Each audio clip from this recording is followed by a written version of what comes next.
रहीम नाज़रीन अस्सलाम वालेकुम, मैं हूँ इमरान वसीम। नाज़रीन, प्रोग्राम में सबसे पहले हम बात करेंगे सोशल मीडिया पे ईमान मिज़ारी और अली हादी चट्टा के ख़िलाफ़ जो रियासत के ख़िलाफ़ मुतनाज़ा ट्वीट्स करने का जो मुकदमा है, इस केस को लेके बड़े दावे किए गए हैं कि ईमान मिज़ारी और अली हादी चट्टा की जो गिरफ़्तारी है, अनकरीब अदालत से फ़ैसला आएगा और दोनों की गिरफ़्तारी हो जाएगी। अब इस गिरफ़्तारी के जो दावे किए जा रहे हैं, ईमान मिज़ारी और अली हादी चट्टा की गिरफ़्तारी का जो ख़तरा पैदा किया जा रहा है, इस मामले पर जो सुप्रीम कोर्ट ने फ़ैसला किया और मामला रिमांड किया गया इस्लामाबाद हाई कोर्ट को कि हाई कोर्ट जो अपीलें ईमान मिज़ारी और अली हादी चट्टा की इस्लामाबाद हाई कोर्ट में पेंडिंग पड़ी हैं, उनको सुन के मेरिट पे फ़ैसला करें। आज इस्लामाबाद हाई कोर्ट में इस केस की समाअत हुई है। ईमान मिज़ारी और अली हादी चट्टा के वकला की जानिब से आज एक नया नुक्ता अदालत के सामने रखा गया। वो नया नुक्ता क्या है और उस नुक्ते पे इस्लामाबाद हाई कोर्ट का क्या कहना था, इस खबर से, इस अदालती कार्रवाई की डिटेल से अपने ब्लॉग का आगाज़ करेंगे और इसके बाद हमारे प्रोग्राम की जो दीगर अहम खबरें हैं फिर उनकी तफसीलात आपकी खिदमत में पेश करेंगे। तो प्रोग्राम का आगाज़ करने से पहले आपसे दरख्वास्त के चैनल को सब्सक्राइब कर लें, बेल आइकॉन का बटन प्रेस करें, वीडियो पसंद आए तो इसे लाइक और शेयर ज़रूर कीजिएगा। नाज़रीन, ईमान मिज़ारी और अली हादी चट्टा ने जो इस्लामाबाद हाई कोर्ट में अपील दायर की थी, उसमें मुद्दा उनका ये था, कंटेंशन उनकी ये थी कि जो गवाहान हैं रियासत के ख़िलाफ़ मुतनाज़ा ट्वीट्स करने के केस में ईमान मिज़ारी और अली हादी चट्टा के ख़िलाफ़, उन गवाहों के जो बयानात कलमबंद किए गए हैं, वो गवाहों के बयानात मुल्ज़मान की अदम मौजूदगी में रिकॉर्ड किए गए हैं। वो बयान कलमबंद करते हुए मुल्ज़मान की जो हाज़िरी है वो अदालत में यकीनी बनाना अदालत की जानिब से ज़रूरी थी। अब इस्लामाबाद हाई कोर्ट में ने उसमें किया ये था कि प्रोसिक्यूशन को नोटिस करके केस की समाअत को 15 दिन के लिए मुलतवी कर दिया था। अब इस फैसले के ख़िलाफ़ दोनों ईमान मिज़ारी, अली हादी चट्टा सुप्रीम कोर्ट आए और सुप्रीम कोर्ट ने हुक्म दिया कि आप इस्लामाबाद हाई कोर्ट जाएँ और इस्लामाबाद हाई कोर्ट जल्द इन अपीलों के ऊपर जो पेंडिंग अपीलें हैं, इन अपीलों का फ़ैसला करें। आज अब इस्लामाबाद हाई कोर्ट में 16 दिसंबर की तारीख जो कि पहले से मुकर्रर थी, अब हुआ क्या है, रियासत अली आज़ाद साहब पेश हुए और रियासत अली आज़ाद की जानिब से कहा गया कि हम इस केस में मज़ीद रिकॉर्ड जो है वो सबमिट करवाना चाहते हैं, तो लिहाजा आप हमें मोहलत दे दें, आप हमें वक्त दे दें ताकि जो मुतल्लिका रिकॉर्ड है वो आपके सामने अदालत में हम पेश कर सकें। रियासत अली आज़ाद ने कहा कि फेयर ट्रायल जो है वो मुल्ज़मान का हक़ है, तो मुल्ज़मान को फेयर ट्रायल के लिए जो रिकॉर्ड है वो अदालत में सबमिट करवाने का मौका मिलना चाहिए। अब इस पे जो एडिशनल अटॉर्नी जनरल पेश हुए, उनकी जानिब से एतराज़ किया गया कि तमाम जो रिकॉर्ड है वो अदालत के सामने ऑलरेडी मौजूद है, तो रिकॉर्ड पेश करने वाली कौन सी बात है, ये तो केस को लिंगर ऑन करने की बात की जा रही है। रियासत अली आज़ाद साहब ने यह भी कहा कि इस केस में जो लीडिंग काउंसिल हैं वो फैसल सदीकी साहब हैं, वो आज दस्तयाब नहीं, तो आप केस की समाअत को मुलतवी कर दें। जिस पे बल्कि रियासत अली आज़ाद साहब ने भी कहा कि अगर मेरिट पे केस चलाना है तो फिर आप फैसल सदीकी साहब का इंतज़ार करें, वो आएंगे, वो आर्गू करेंगे। जिस पर जस्टिस आज़म खान साहब जो कि इस केस की समाअत कर रहे थे, उनकी जानिब से ये कहा गया कि चलें ऐसा कर लेते हैं, फिर इस केस को कल तक मुलतवी कर देते हैं, कल फैसल सदीकी साहब इस्लामाबाद हाई कोर्ट में पेश हो जाएँ। जिस पर रियासत अली आज़ाद साहब ने कहा कि नहीं, कल तो वो पेश नहीं हो सकते, आप कोई लंबी तारीख दे दें, अगले हफ्ते की डेट दे दें। तो फिर आज़म खान साहब ने किया ये, जस्टिस आज़म खान साहब के उन्होंने मेरिट को टच किए बगैर, मेरिट को डिस्कस किए बगैर ऑर्डर ये पास किया है कि जो मेन इनकी कंटेंशन है कि ईमान मिज़ारी और अली हादी चट्टा की अदम मौजूदगी में गवाहान के बयानात कलमबंद किए गए हैं, उन्होंने अल्टीमेटली उनको रिलीफ दे दिया। भाई ये जो नुक्ता उठाया जा रहा था कि आप मोहलत दे दें, फैसल सदीकी साहब को आने दें, 4 दिन, 5 दिन, 6 दिन के लिए केस की समाअत को मुलतवी करें, हमने कोई और रिकॉर्ड पेश करना है। अदालत ने किया यह, इस्लामाबाद हाई कोर्ट ने, कि आप जाएं ट्रायल कोर्ट में और जो आपका मुद्दा है, जो आपकी अपील है, जो आपकी इस्तदा है कि बयानात गवाहान के आपकी अदम मौजूदगी में रिकॉर्ड किए गए हैं, जाके दोबारा से गवाहान के बयानात कलमबंद करवा लें। अब ट्रायल कोर्ट को 3 दिन में तमाम जो गवाहान हैं प्रोसिक्यूशन के, ईमान मिज़ारी के ख़िलाफ़, अली हादी चट्टा के ख़िलाफ़, उनके बयानात जो है वो कलमबंद करने का कह दिया गया है कि आप दोबारा से बयान कलमबंद करें, बयान रिकॉर्ड करें, जिरा कराएं और उसके बाद केस को फर्दर प्रोसीड करें। यानी जो आज कोशिश थी कि रिकॉर्ड जमा कराने की इस्तदा करके केस को लंबा करेंगे, और कल 17 दिसंबर को ट्रायल कोर्ट में केस प्रोसीड नहीं हो पाएगा, तो वो जो एक पैंतरा था, जो एक प्लानिंग थी, उस प्लानिंग के बरक्स जाके अल्टीमेटली रिलीफ दे के अदालत ने यह मामला अब ट्रायल कोर्ट में फेंक दिया है कि आप इसका फैसला करें और गवाहान के दोबारा से बयानात कलम बंद कर लें। इसके साथ साथ नाजरीन, नीचे अदालत में, इस्लामाबाद की डिस्ट्रिक्ट अदालत में एक और भी केस की समाअत हुई है। खबर माने का बुशरा बीबी साहबा के साबिक खामन, जिन पे इस्लामाबाद की डिस्ट्रिक्ट जुडिशल कम्प्लेक्स में तशद्दुद किया गया। अब इस केस में जब मुकदमा दर्ज हुआ खबर मानिका पे तशद्दुद करने का, तो PTI के वकला उसमें एक्यूज़ हैं। एक फतुल्ला बरकी साहब हैं, एक ग़ालिबन नईम हैदर पंजोता साहब हैं, कुछ और भी वकला हैं। आज उनकी तरफ से जो जज साहब हैं ताहिर अब्बास सिपरा साहब, उनकी अदालत में बाबर अवान साहब ने एक एप्लीकेशन फ़ाइल की है। वो एप्लीकेशन ये है कि जो तशद्दुद का मुकदमा है, इसमें दहशत गर्दी की दफ़ात नहीं लग सकती, तो दहशत गर्दी की दफ़ात को ख़त्म करने की दरख्वास्त पे पहले फ़ैसला किया जाए, उसके बाद केस को आगे प्रोसीड किया जाए। जो जज ताहिर अब्बास सिपरा साहब ने इस दरख्वास्त पे, जो कि बाबर अवान साहब ने मुल्ज़मान की तरफ से दायर की है, 16 जनवरी का प्रोसिक्यूशन को नोटिस जारी कर दिया है कि आप आएँ। और जो बाबर अवान साहब मुल्ज़मान की तरफ से एप्लीकेशन लेके आए हैं कि इस केस में तो दहशत गर्दी की दफ़ात लगती नहीं है,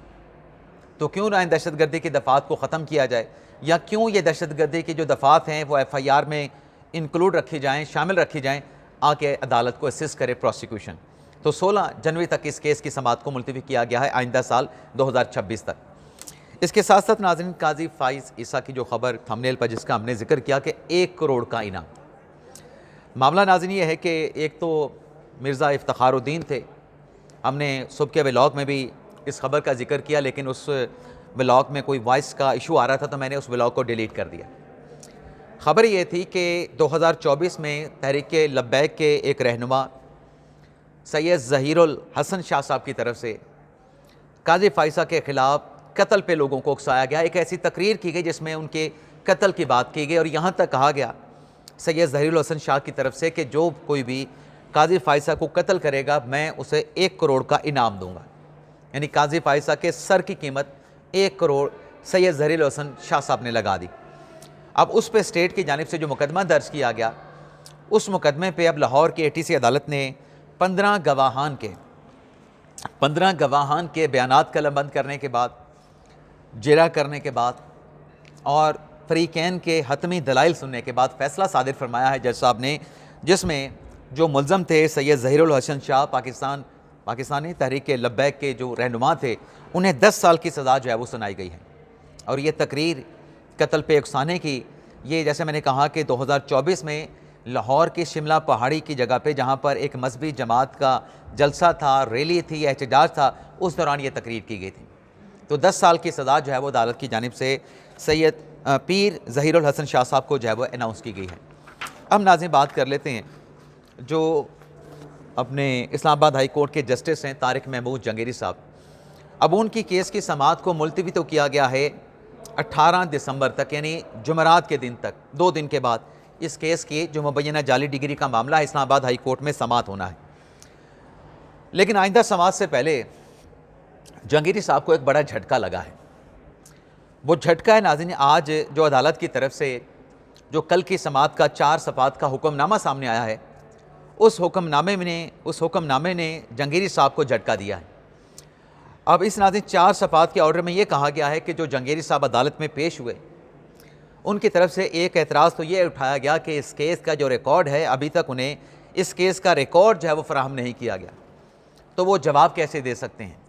वो जवाब देने से कासिर हैं। तो लिहाजा अदालत ने अपने ऑर्डर में ये लिखा है कि HEC और जो इस्लामाबाद हाई कोर्ट का रजिस्ट्रार ऑफिस है, वो तमाम जो रिकॉर्ड है इस केस का, जिसमें उनकी डिग्री को चैलेंज किया गया है, वो जंगीरी साहब को इस मुकदमे का तमाम रिकॉर्ड जो है वो फराहम किया जाए।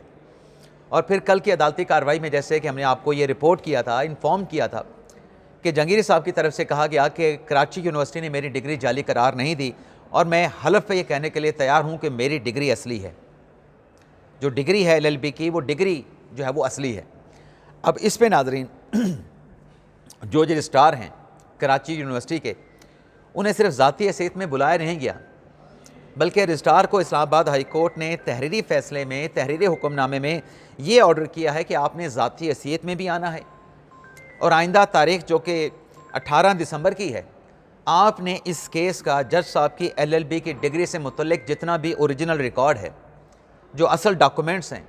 जो दस्तावेज़ात हैं, आपने वो तमाम रिकॉर्ड लेकर अदालत को आके इन्फॉर्म करना है, अदालत को आपने आके बताना है। और दूसरा नाज़रीन, जहांगीर साहब ने जो डिवीज़न बेंच पे एतराज़ किया कि इस केस में सिंगल बेंच बनना चाहिए था, तो 2 रुकनी बेंच क्यों बनाया गया, तो उस एतराज़ को भी इस तहरीरी हुक्मनामे में मुस्तरद किया गया है। और फैसले में ये कहा गया है इस्लामाबाद हाई कोर्ट के 2 रुकनी बेंच की तरफ से, जिसको हेड कर रहे हैं सरफराज डोगर साहब और जस्टिस आज़म खान साहब, इस बेंच के दूसरे रुकन हैं। इस फैसले में कहा गया है कि चूँकि मामला हसास नोयत का था, एक जज साहब की डिग्री को चैलेंज किया गया था, तो लिहाजा क्योंकि चीफ जस्टिस का अख्तियार है बेंच तश्कील देना, तो मामले की सेंसिटिविटी को देखते हुए, हसासियत को देखते हुए यहाँ पर डिवीज़न बेंच बनाया गया है, 2 जजेस का बेंच बनाया गया है, सिंगल बेंच इसलिए नहीं बनाया गया। दूसरा जो एतराज़ उठाया गया जहांगीर साहब की तरफ से कि देखें, हमने तो आपके ख़िलाफ़ कानूनी चाराजोई कर रखी है, आपके ट्रांसफ़र को चैलेंज किया था, आपके ट्रांसफ़र के ख़िलाफ़ इंट्रा कोर्ट अपील भी हमने दायर की थी। तो दूसरे एतराज़ पे जो कहा गया कि हमें बेंच पे एतराज़ है, बेंच पे एतमाद नहीं, सरफराज डोगर साहब बेंच से अलग हो जाएं, उस पे 2 रुकनी बेंच ने यह डिक्लेयर किया है कि जिस इंट्रा कोर्ट अपील का जिक्र किया जा रहा है उसे आईनी अदालत ऑलरेडी मुस्तरद कर चुकी है। जहांगीर साहब की जो इंट्रा कोर्ट अपील थी उसको फेडरल कॉन्स्टिट्यूशनल कोर्ट मुस्तरद कर चुकी है। और फैसले में यह कहा गया कि जहाँ तक तासुब की बात है कि फ़लाँ जज मुतासब है, वो मुकदमा ना सुने, तो सुप्रीम कोर्ट के फैसले मौजूद हैं जिसमें यह डिक्लेयर किया गया है, जिसमें ये पैरामीटर सेट किए गए हैं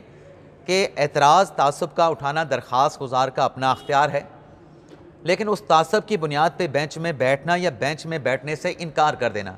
या बेंच से अलग हो जाना, बेंच में ना बैठना, ये जज का अख्तियार है। लेकिन यहाँ पे कहा गया कि जो तासुब का इल्ज़ाम लगाया गया उसका कोई जवाब जो है तारिक जहांगीरी साहब ने पेश नहीं किया, तो लिहाजा सरफराज डोगर साहब इस बेंच से अलग नहीं हो रहे। और 18 दिसंबर को जो 2 रुकनी बेंच बना हुआ है, जिसको हेड जैसे मैंने कहा कि सरफराज डोगर साहब कर रहे हैं, उनके साथ जैसे आज़म खान हैं, 18 दिसंबर को यही 2 रुकनी बेंच जो है इस केस की समाअत करेगा। इसके साथ साथ नाज़रीन, आज मंगल का दिन है, बानी तहरीक इंसाफ इमरान खान से मुलाकातों का दिन है। 6 लोगों की लिस्ट जो है वो जमा करवाई जा चुकी है, लेकिन हुकूमत का अभी तक वो फ़ैसला मौजूद है कि किसी की मुलाकात नहीं करवाई जाएगी, क्योंकि जो जेल मैनुअल है, जेल मैनुअल की PTI के लोगों की जानिब से, फैमिली के अरकान की जानिब से खिलाफ वर्जी की जा रही है। लेकिन हुकूमत ने यह इशारा ज़रूर दिया है कि अगर इमरान खान साहब की फैमिली के लोग, तहरीक इंसाफ के लोग, अगर वो जेल मैनुअल के मुताबिक जो कानूनी पोजीशन है उस कानूनी पोजीशन का ख्याल रखते हुए यकीन दहानी कराते हैं, अपने रवैये में तब्दीली करते हैं, तो फिर ये मुलाकातें इमरान खान साहब की फैमिली के साथ और पार्टी के लोगों के साथ बहाल हो सकती हैं। तो देखते हैं, अभी तो कुछ देर के बाद जो नाम 6 दिए गए हैं, जिसमें बैरिस्टर गौर साहब का नाम है, जिसमें सलमान कमराला साहब का नाम है, नई पंजोथा का नाम है, फैतुल्लाह बरकी का नाम है जो कि मुलज़म हैं खबर मानी का तशद्दुद केस में, शमसा कियानी साहबा का नाम है, नादिया खटक का नाम है। ये लोग वहाँ पे पहुँचेंगे और मुलाकात से मुतल्लिक क्या पेशरफ्त होती है। वैसे तो अलीमा खान साहबा ने ऐलान कर रखा है कि हम जाएंगे इमरान खान से मुलाकात करने के लिए अडयाला जेल, और अगर हमारी मुलाकात ना करवाई गई तो हम दोबारा वहाँ पे बैठेंगे, बेशक हमारे ऊपर वाटर कैनन का इस्तेमाल किया जाए। तो आज अडयाला जेल के बाहर क्या मेला लगता है, क्या तमाशा लगता है, क्या सियासी इज्तिमा होता है, इसकी डिटेल फिर नेक्स्ट व्लॉग में आपके साथ हम शेयर करेंगे। तो अब तक के लिए नाज़रीन इतना ही, आपसे इजाज़त चाहते हैं। अल्लाह ताला हम सब का हामी नासर हो, अपनी ढेर सारी दुआओं में याद रखिएगा। पाकिस्तान जिंदाबाद।